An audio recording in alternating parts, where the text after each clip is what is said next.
आजच्या या प्रेस ब्रीफिंगसाठी सगळ्या पत्रकारांचे मनापासून स्वागत करतो। माझ्याबरोबर माझे सहकारी प्रवक्ते संजयजी तटकरे। 19 एप्रिलला पहिल्या टप्प्याचं मतदान या लोकसभेच्या निवडणुकीचं होत आहे आणि राष्ट्रवादी काँग्रेस पक्षातर्फे लक्षद्वीपला पक्षाचे उमेदवार म्हणून युसुफ टीपी हे तिथे निवडणूक लढवत आहेत। जानेवारी महिन्यामध्येच ज्यावेळेला भारताचे लोकप्रिय पंतप्रधान माननीय नरेंद्र मोदीजी हे लक्षद्वीपला गेले होते आणि लक्षद्वीपला विकासाच्या मुख्य प्रवाहामध्ये आणण्यासाठी अनेक योजनांची त्यांनी घोषणा केली। आम्हाला विश्वास आहे की यावेळेला होणारी तिथली लोकसभेची निवडणूक याही वेळेला राष्ट्रवादी काँग्रेस पक्षाचे युसुफ टीपी हे तिकडनं निवडून येतील।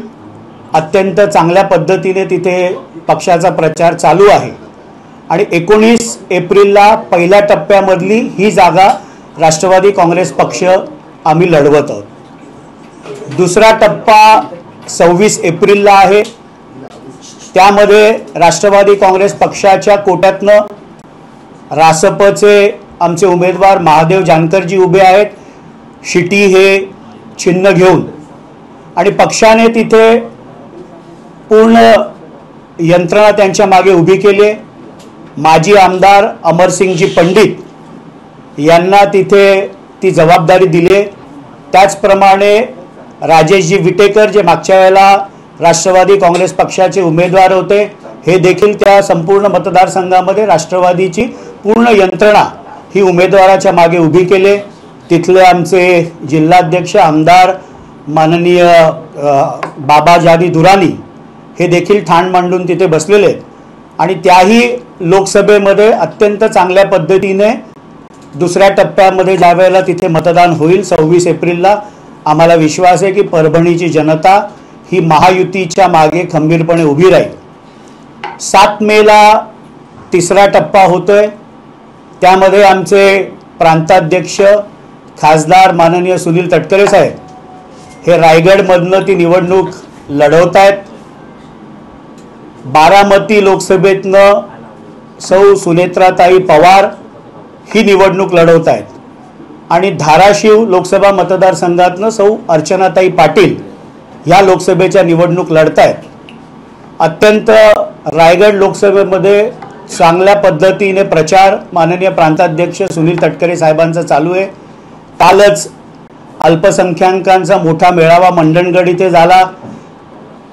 महायुतीचे सर्व आमदार म्हणजे अगदी महेंद्र दळवी अलिबागचे असतील, रवी शेठ पाटील असतील, भरत शेठ गोगावले असतील, स्वतः आमच्या अदितीताई तटकरे या श्रीवर्धन रोह्यामधनं आमदार आहेत, योगेश कदम असतील, हे सगळेच महायुतीचे आमदार त्या प्रचारामध्ये लागले आहेत। अत्यंत चांगल्या पद्धतीने तिथे प्रचार चालू आहे आणि 18 एप्रिलला गुरुवारी माननीय प्रदेशाध्यक्ष खासदार सुनील तटकरे साहेबांचा फॉर्म हा कलेक्टर कार्यालय अलिबाग इथे भरला जाणार आहे।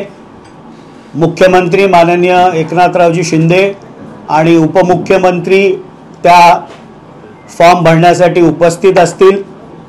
बारामतीमध्ये देखील आमच्या उमेदवार सौ सुनेत्राताई पवार यांचा जवळजवळ फर्स्ट राऊंड प्रचाराचा म्हणजे साही विधानसभा, दौंड असेल, पुरंदर असेल, इंदापूर असेल, खडकवासला असेल, बारामती असेल, भोर असेल, या सगळ्या ठिकाणी प्रचाराची एक फेरी त्यांची झालेली आहे।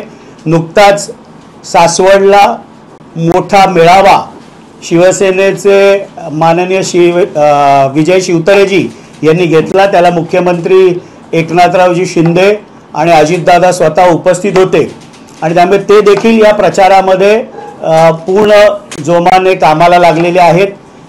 बारामती लोकसभा मतदारसंघ आम्ही विक्रमी मताधिक्याने विजयी होऊ हे लक्ष्य आम्ही आमच्या डोळ्यासमोर ठेवलेलं आहे। त्यांचा देखील उमेदवारी अर्ज हा 18 तारखेला गुरुवारी 18 एप्रिलला पुणे येथील कलेक्टर ऑफिस जिथे निवडणूक निर्णय अधिकारी बसतात तिथे त्यांचा उमेदवारी अर्ज दाखल होईल। त्यामुळे 18 तारखेला 2 उमेदवारी अर्ज रायगड लोकसभा आणि बारामती लोकसभेचे आम्ही दाखल करणार आहोत आणि 19 तारखेला उस्मानाबाद धाराशिव लोकसभा मतदारसंघाचा अर्ज आमच्या उमेदवार सौ अर्चनाताई पाटील या दाखल करतील। तिथे देखील प्रचार त्यांचा जोरात सुरू आहे। सगळेच महायुतीचे आमदार तिथे कामाला लागलेले, चांगल्या प्रकारचा रिस्पॉन्स तिथे आम्हाला मिळतोय आणि चौथ्या टप्प्यामध्ये 13 मेला शिरूर लोकसभेच्या निवडणुकीचा प्रचार आहे। तिथे आमचे उमेदवार शिवाजीराव आढळराव पाटील यांची देखील एक फेरी प्रचाराची 6 विधानसभांमध्ये झालेली आहे। त्या लोकसभेमध्ये सर्व राष्ट्रवादीचे आमदार असतील, महेशजी लांडगे भाजपचे असतील, भोसरी विधानसभेतील चेतन तुपे असतील, काल कोंडवा इथे चेतन तुपेंच्या इथे मोठा एक रोजा इफ्तारीचा कार्यक्रम देखील झाला ज्याला अजितदादा उपस्थित होते आणि त्यामुळे त्याही लोकसभा मतदारसंघामध्ये चांगल्या प्रकारचं यश आम्हाला मिळेल। 21 किंवा 22 एप्रिलला त्यांचा उमेदवारी अर्ज आम्ही दाखल करू। त्याबाबतची माहिती डेट फायनल झाल्यानंतर आम्ही प्रसार माध्यमांना नक्की देऊ। रोज आमचा पक्षातर्फे प्रयत्न असणार आहे की आमच्या सर्व लोकसभा मतदारसंघांमध्ये डेली अपडेट, उमेदवारांचा प्रचार कशा पद्धतीने चालू आहे, मी असेल, संजयजी तटकरे असतील, आमचा प्रयत्न राहणार आहे की हा माध्यमांपर्यंत पोचावा। आपले जर काही प्रश्न असतील तर आपण ते जरूर विचारावे। पक्षातर्फे जी काही माहिती आपल्याला द्यायची होती ती मी आपल्याला प्रवक्ता म्हणून दिलेली।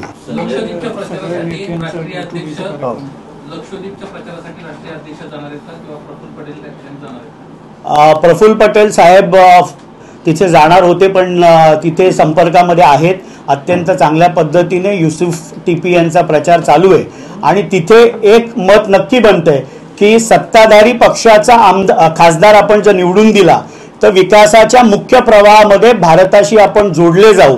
टुरिझम म्हणजे ज्यावेळेला माननीय प्रधानमंत्रीजी तिथे गेल्यानंतर टुरिझम सेक्टर जे अनेक वर्ष तिथे दुर्लक्षित होतं, खूप मोठी डिमांड ही टुरिझम सेक्टरला त्यानंतर झालेली आहे आणि म्हणून विश्वास आम्हाला आहे की तिथे गेले 2 टर्म राष्ट्रवादीचे खासदार निवडून येत होतं, याही वेळेला तिथनं राष्ट्रवादीचाच खासदार घड्याळ चिन्हावर निवडून येईल। सातारची जागा आता घेण्यात आलेली आहे, त्या ठिकाणी भाजपची जागा घेतली, पर्याय तुम्हाला नाशिकची जागा देणार असं सांगण्यात आलं, मात्र अद्याप नाशिकचा देखील निर्णय झालेला नाही।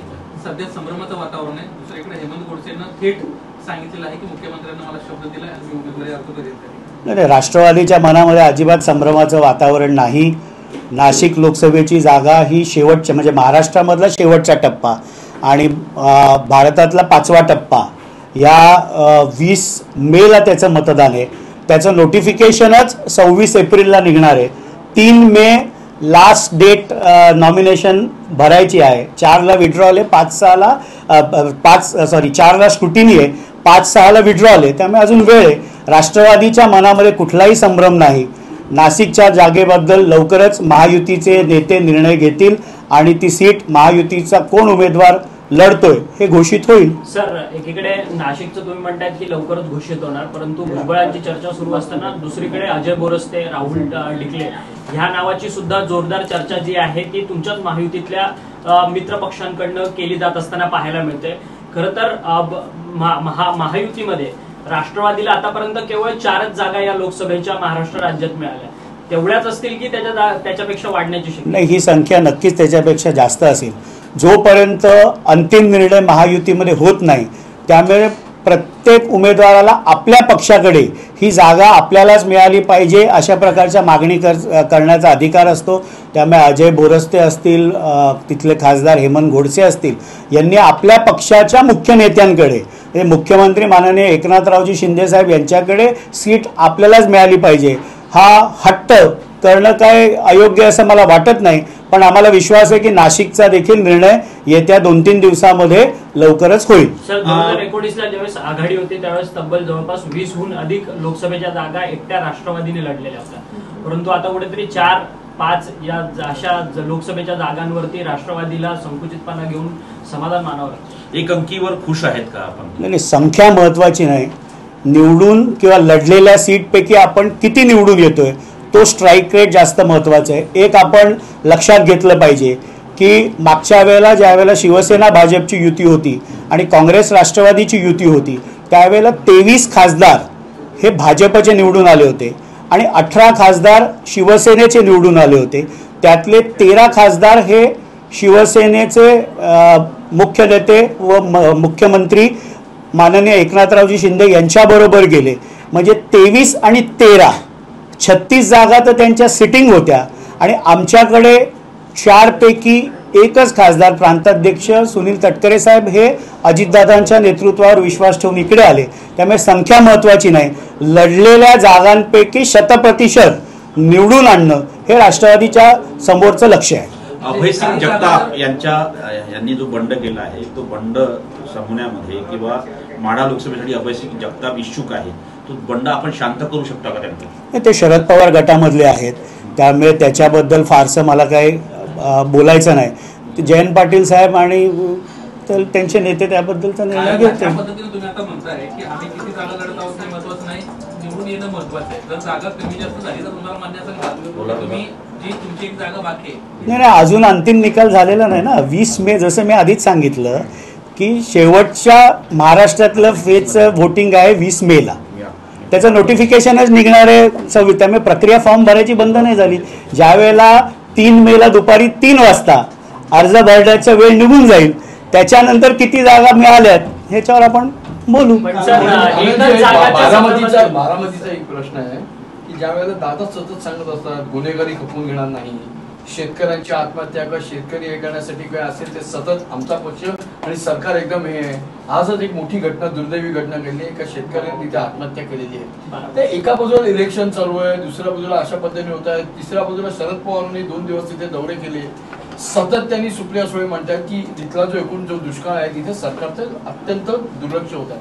तो ओव्हरऑल खरोखरच जो गव्हर्नमेंट आणि तुमची पार्टी सिरियस आहे याबाबत? शेतकरी हा राष्ट्रवादी काँग्रेस पक्षाच्या केंद्रबिंदू राहिलेला आहे आणि म्हणून मी बळीराजाला देखील विनंती करीन की अवकाळी पाऊस महाराष्ट्रातल्या अनेक ठिकाणी होत आहे, कुठेही खचून न जाता कुठल्याही बळीराजाने आत्महत्या करू नये. राष्ट्रवादी काँग्रेस पक्षच नाही तर महायुतीचं हे सरकार खंबीरपणे शेतकऱ्याच्या मागे उभं आहे आणि आमचा हाच प्रयत्न राहील की महाराष्ट्रामध्ये कुठल्याही शेतकऱ्याने आत्महत्या ती होऊ नये. ते क्लेशदायकच आहे, हे दुःखदच आहे, पण आमचे नेते राष्ट्रीय अध्यक्ष माननीय अजितदादा पवार, संपूर्ण पक्ष आणि महायुतीचं सरकार हे बळीराजाच्या मागे उभं आहे. धनंजय मुंडे जे कृषी मंत्री आहेत ह्यांनी प्रचारमध्ये सोडून देखील बांधावर जाऊन काय नुकसान झालंय याची देखील पाहणी केली. त्यामुळे निवडणुका जरी एका बाजूला होत असल्या, प्रचार जरी होत असला तरी बळीराजाच्या या संकटामध्ये सरकार बळीराजाला अजिबात वाऱ्यावर सोडणार नाही. काल महबूब शेख यांनी शिवरत्न आकृतीने बोलताना अशी भावना व्यक्त केलेली आहे की 2019 साली किंवा त्याआधी अजित पवारांनी काही आमदारांना पाठबळ न दिल्यामुळेच काही आमदार पक्ष सोडून गेले, मोहिते पाटील असो किंवा भास्कर जाधव. आता पुन्हा एकदा हे सर्व सोबत येतात, त्यामुळे राष्ट्रवादी काँग्रेसला पुनर्वैभव प्राप्त होईल. कसं पाहता? याला जोडून पुन्हा बारामतीला सूर्य पुन्हा उगत असतो असं म्हणतात, त्यावर थोडा नाही. महबूब शेखला फारसं, ज्यांनी कधी ग्रामपंचायतीचं इलेक्शन स्वतः लढलं नाही त्याच्या प्रश्नाला फारसं काही महत्त्व द्यायची गरज नाही. फार महबूब शेखच्या कॉमेंटवर मी काय उत्तर देणार नाही.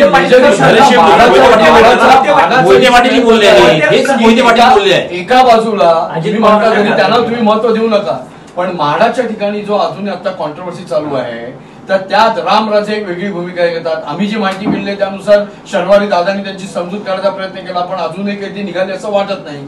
तर खरोखरच तुमचा पक्ष एक दिलानी त्या तिथे जे कोण आताचे खासदार किंवा बीजेपीचे नॉमिनी आहे त्यांना तुम्ही सपोर्ट करताय का ही ऑलरेडी आता डिव्हिजन दिसते? आता म्हाडा लोकसभा मतदारसंघातून भाजपचे उमेदवार तिथे लढतायत.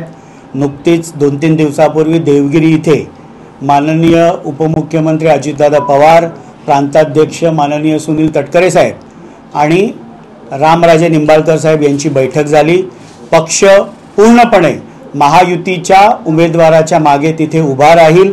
रामराजे निंबाळकर साहेबांच्या मनामधील जे काही प्रश्न होते त्यांची संपूर्णपणे जे काय त्यांच्या मनातले विचार होते हे ऐकून घेतले आणि महायुतीचा धर्म तिथे राष्ट्रवादी काँग्रेस पक्ष पाळेल. परंतु विजयसिंग मोहिते पाटील मोहिते घराणं जे आहे त्यांना कुठेतरी अजित पवारांनी टार्गेट केलं, त्यामुळे विजयसिंग मोहिते पाटील हे राष्ट्रवादीमधनं बाहेर पडले असा एक नरेटिव्ह, असं जे म्हणणं आहे कार्यकर्त्यांनी त्याचसोबत नेत्यांनी कालच्या त्या शिवरत्न बंगल्याच्या बाहेरील सभेमध्ये त्या सगळ्यांनी म्हटलेलं आहे. कुठेतरी अजित पवारांना टार्गेट केलं जातं. असं आहे ना की राजकारण हे नेहमी डायनॅमिक असतं, स्टॅटिक नसतं. राजकारण हे कायम बदलत असतं. त्यामुळे 2014ला काय परिस्थिती होती, 19ला काय होती, 24ला काय होती. राजकारण हे भूतकाळातील घडलेल्या घटनांवर फार आधारित नसतं. वर्तमानामध्ये आता काय घडतंय, येणाऱ्या 7 मेला ज्या वेळेला तिथे मतदान आहे त्यावेळेला कशा प्रकारे महायुती ती जागा लढते आणि जिंकते ही प्राथमिकता राष्ट्रवादी काँग्रेस पक्षाची आमची असेल. परंतु सातत्याने कुठेतरी दादाला टार्गेट करताना पाहायला मिळत आहेत. कुठे बारामतीच्या जागेवरती दादा टार्गेटवर आहेत, शिरूरच्या जागेवरती दादा टार्गेट आहेत, माडाच्या जागेवरती पण दादा. आता असं आहे ना की ज्या झाडाला फळं येतात त्यालाच माणूस दगड मारतो. त्यामुळे जे राष्ट्रवादीचे शक्ती केंद्र आहे, ज्याच्यामुळे राष्ट्रवादी काँग्रेस पक्ष आज मोठ्या जोमाने, आज महाराष्ट्रातला असा एकही तालुका नसेल की 2 जुलैला ज्या वेळेला माननीय अजितदादांनी वेगळी भूमिका घेतली, पक्षातील असंख्य माझ्यासारखे कार्यकर्ते त्यांच्यावर विश्वास ठेवून त्यांच्या मागे आले. त्यामुळे शीर्ष नेतृत्व आमचं आहे, रिझल्ट देणारं आमचं ते नेतृत्व आहे. त्यामुळे बट नॅचरल क्रिटिसिझम त्यांच्यावरच करावी लागते आणि त्यांच्यावरच केली तर आपण हेडलाईनमध्ये येतो. शरद पवारांनी आतापर्यंत 10 जागेवर लोकसभेचे उमेदवार जाहीर केलेले आहेत तर अजित पवारांनी 4 जागेवर. राजकीय वर्तुळात अशी चर्चा आहे की उर्वरित 6 जागेवर जे अजित पवारांचा वोट आहे तो भाजपकडे ट्रान्सफर होणार नाही, तो शरद पवार गटाकडे जाईल. असं मला अजिबात वाटत नाही. राष्ट्रवादी काँग्रेस पक्ष महायुतीमध्ये सामील झाल्यानंतर त्या 6 ठिकाणी देखील जिथे जिथे महायुतीचा उमेदवार मग जर धनुष्यबाण चिन्ह घेऊन उभा असेल किंवा कमळ चिन्ह घेऊन उभा असेल, राष्ट्रवादीची पूर्ण ताकद ही त्या लोकसभा मतदारसंघामध्ये त्या उमेदवाराच्या मागे उभी केलेली आम्ही आहे. उस्मानाबादमध्ये आता धाराशिवमध्ये आता नवीन इतकी वर्ष कव्हर केलं, पहिल्यांदाच आता राजकारणात ऐकायला मिळत आहे कोणाची किडनी, कोणाचं हृदय, कोणाचं लिकर. बेसिकली त्या मेक मल्हार त्यांनी जे काही स्टेटमेंट केलेलं आहे, तुमची is your party in line with that मल्हारचं स्टेटमेंट? त्यांनी काय वक्तव्य केलं मी पूर्ण ऐकलं नाही, पण मला माहीत नाही की शिवसेनेचे लोकसभेतील उमेदवार पोस्टमॉर्टम करतात आणि डॉक्टर आहेत का, कारण त्यांना आतमध्ये जाऊन लिव्हर कोणाचा, किडनी कोणाचा हे जर त्यांना अंतर्ज्ञान झालं असेल तर त्यांना शुभेच्छा. त्याच्यावर कुठलीही अधिकृत भूमिका राष्ट्रवादीने घेतलेली नाही.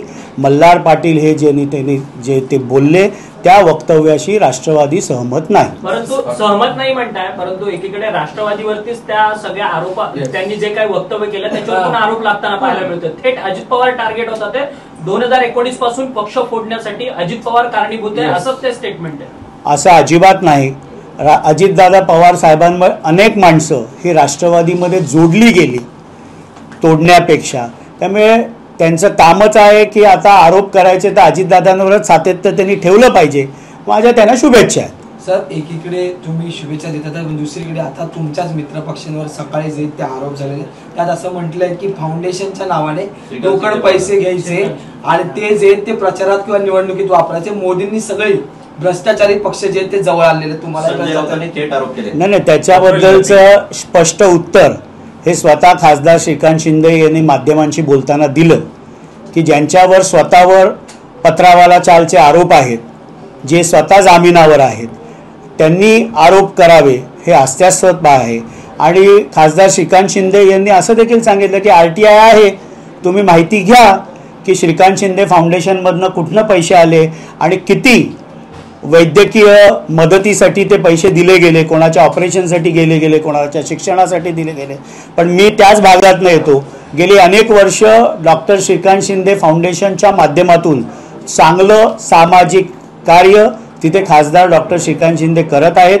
निवडणुकीच्या ऐन तोंडावर असे आरोप होणं स्वाभाविक आहे, पण आम्हाला विश्वास आहे की कुठल्याही प्रकारचं वाईट काम किंवा चुकीचं काम त्या फाउंडेशनच्या माध्यमातून होत नाही. किंबहुना चांगलं सामाजिक कामच त्या फाउंडेशनच्या माध्यमातून तिथे होतं. कीर्तिकरांना असं म्हटलेलं आहे साधारणपणे आता त्यांना असं म्हटलेलं आहे, म्हणजे तुमच्या घटक पक्षाच्या एका नेत्यानं, की विरोधकांमागे ससेमिरा लावणारी ईडी कारवाईचे प्रयोग आता बंद करा, थेट मोदींना टोला मारला. नाही, त्यांनी बाप म्हणून एखाद्या वेळेस ती व्यथा व्यक्त केली असेल, नेता म्हणून नाही. धन्यवाद. एबीपी माझा, उघडा डोळे बघा नीट.